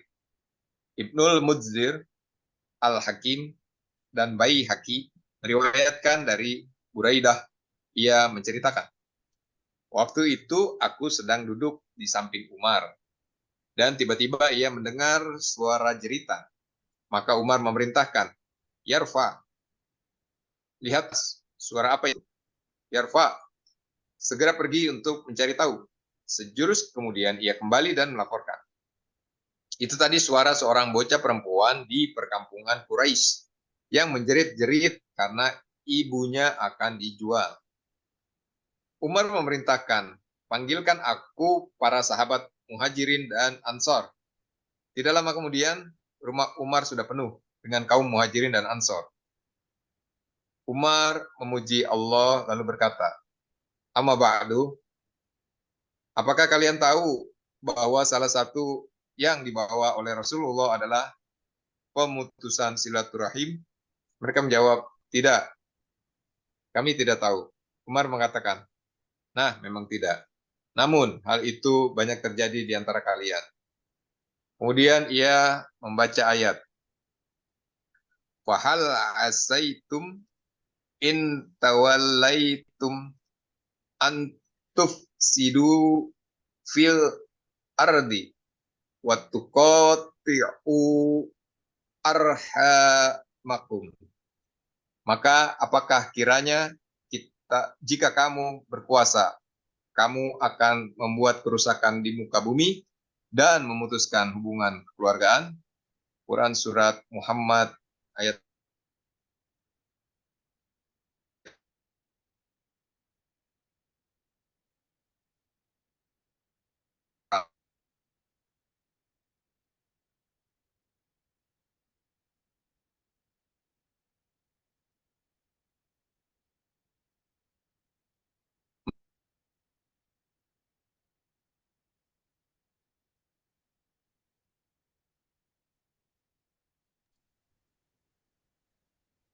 Sinyal kali ya. silaturahim dan itu tidak halal. Baihaqi dan Hannad meriwayatkan dari Abu Usman An-Nahdi bahwa Umar bin Khattab melantik seorang laki-laki Bani Asad untuk suatu jabatan. Setelah ia menjalani sumpah jabatan, datanglah putra Umar, lalu Umar menciumnya. Maka lelaki Bani Asad itu bertanya heran, engkau mencium bocah ini, Amirul Mukminin? Demi Allah, aku tidak pernah mencium anak sama sekali. Umar berkata, demi Allah, kalau begitu engkau lebih sedikit kasih sayangnya kepada orang lain. Batalkan sumpah jabatanmu. Jangan pernah lagi bekerja untukku. Orang itu pun mengembalikan jabatan. Ad-Dinawari meriwayatkan dari Muhammad bin Salam bahwa Umar berkata kepada lelaki Bani Asad itu, lantas apa dosaku jika kasih sayang telah dicabut dari dalam hatimu? Sungguhnya Allah tidak menyayangi hambanya kecuali mereka yang penyayang. Umar pun mecat orang itu dan berkata, anakmu sendiri saja tidak kau sayangi, mana mungkin engkau menyayangi orang lain. Demikian Ustaz. Baik ya. Nah ini riwayat yang terkait dengan apa? Kasih sayang pemimpin. Gitu.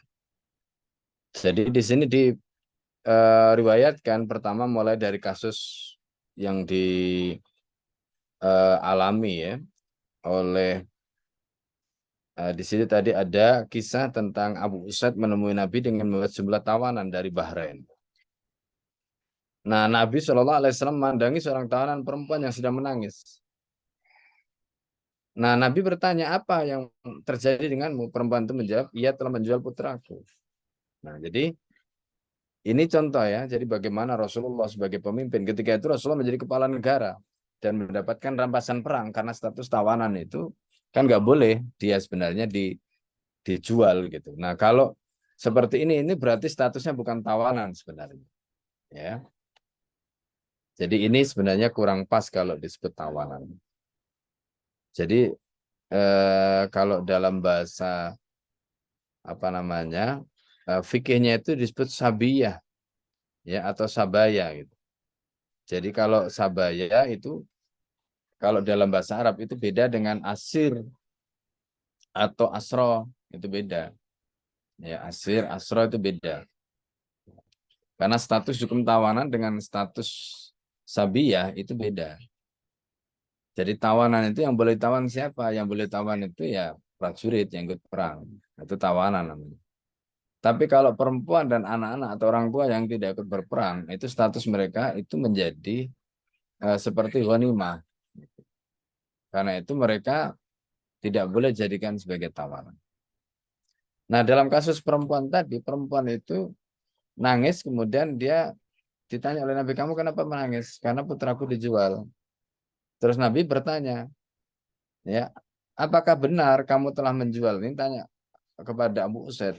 Apakah benar kamu sudah menjual putranya? Kata dia, benar ya Rasulullah. Kepada siapa kamu menjualnya? Nah, ini disebutkan kepada Bani Absin. Maka Nabi perintahkan pergi, ambil, ya, bawalah kemari. Nah, jadi ini menunjukkan tentang apa?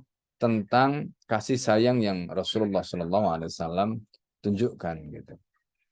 Nah, dalam riwayat yang lain itu disebutkan waktu itu aku sedang duduk di samping Umar, tiba-tiba dia mendengar suara jeritan. Umar memerintahkan yarfa. Nah, ini kisah yang lain ya. Jadi kalau tadi itu kisah pada zaman Nabi, ini kisah yang lain.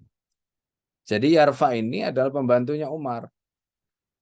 Nah, jadi ketika Umar menjadi khalifah mendengar ada jeritan itu Yarfa dipanggil Yarfa gitu. Kemudian pergi dia mencari tahu. Setelah itu dia kembali dan lapor. Suara tadi itu suara bocah perempuan yang di kampungnya itu ya di kampung Quraisy, perkampungan Quraisy, dia menjerit karena ibunya akan dijual. Nah, Umar kemudian perintahkan, panggilkan aku para sahabat Muhajirin dan Ansar. Tidak lama kemudian rumah Umar sudah penuh dengan kaum Muhajirin dan Ansar.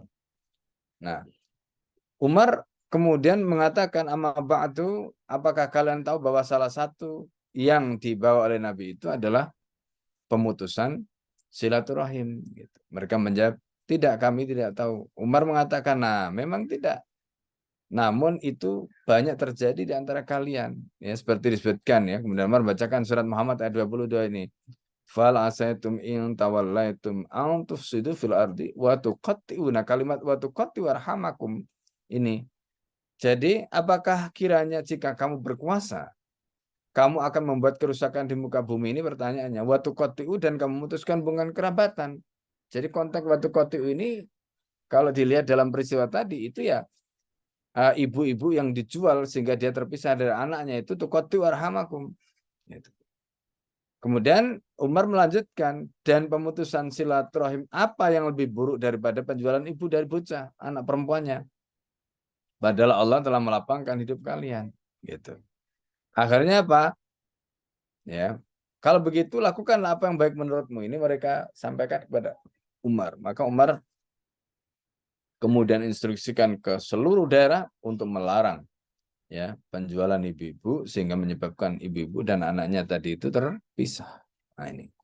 Nah ini kebijakan yang dilakukan pada zaman Umar. Nah yang menarik lagi kisah yang ini kisah lain lagi ya. Tadi itu kisah yang terkait dengan penjualan ibu ya yang dianggap memutus hubungan silaturahim dengan anaknya.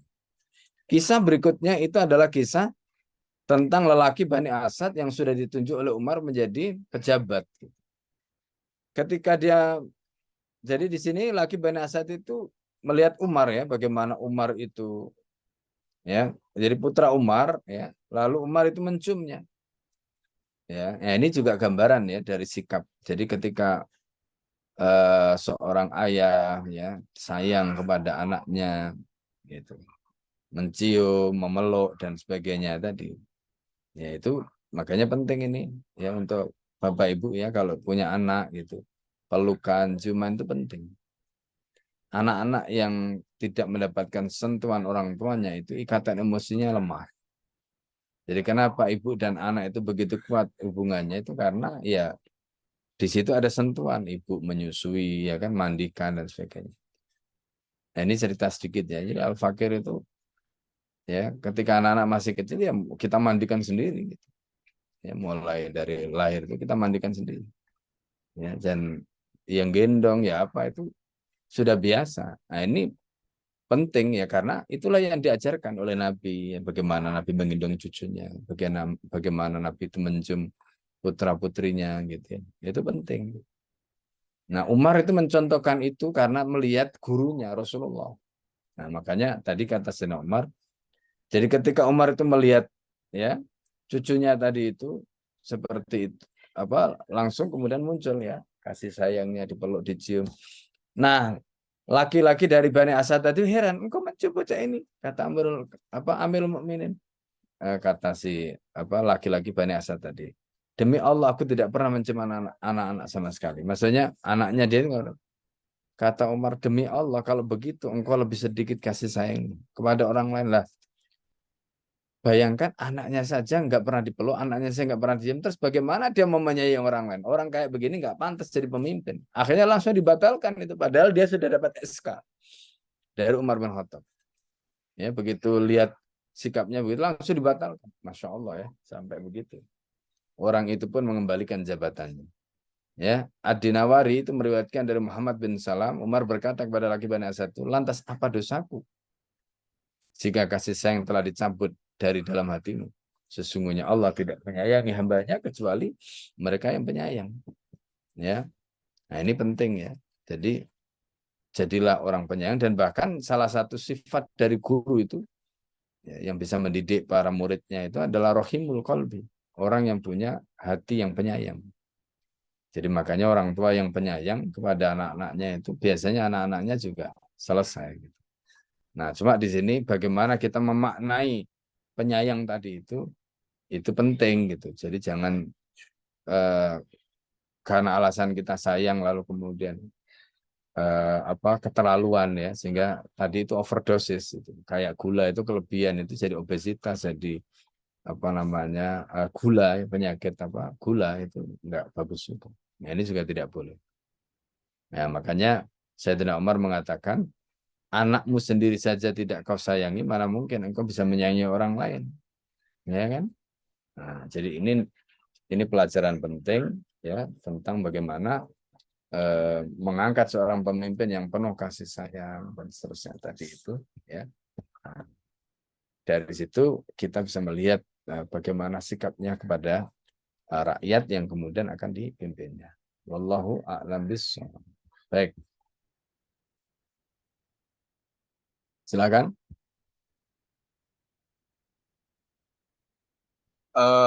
Baik, mungkin kalaupun ada pertanyaan satu saja, kalaupun masih belum ada, sepertinya sudah kita akhirkan saja pertemuan kita di pekan hari ini.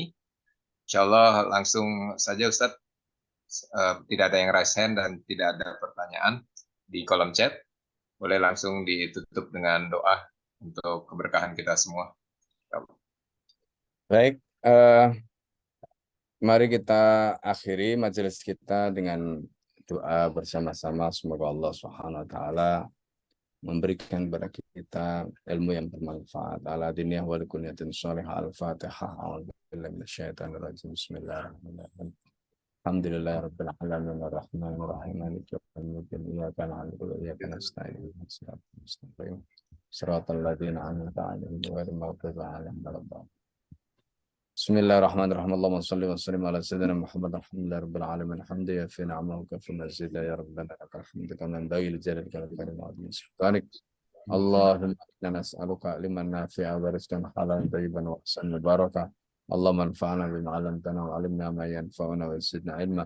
Allahumma rabbana hab lana min azwajina wa dhurriyyatina qurrata a'yun waj'alna lil muttaqina imama. Rabbana atina fid dunya hasanah wa fil akhirati hasanah wa qina adzabannar. Sallallahu alaihi wasallam Muhammad alhamdulillahi rabbil alamin. Assalamualaikum warahmatullahi wabarakatuh.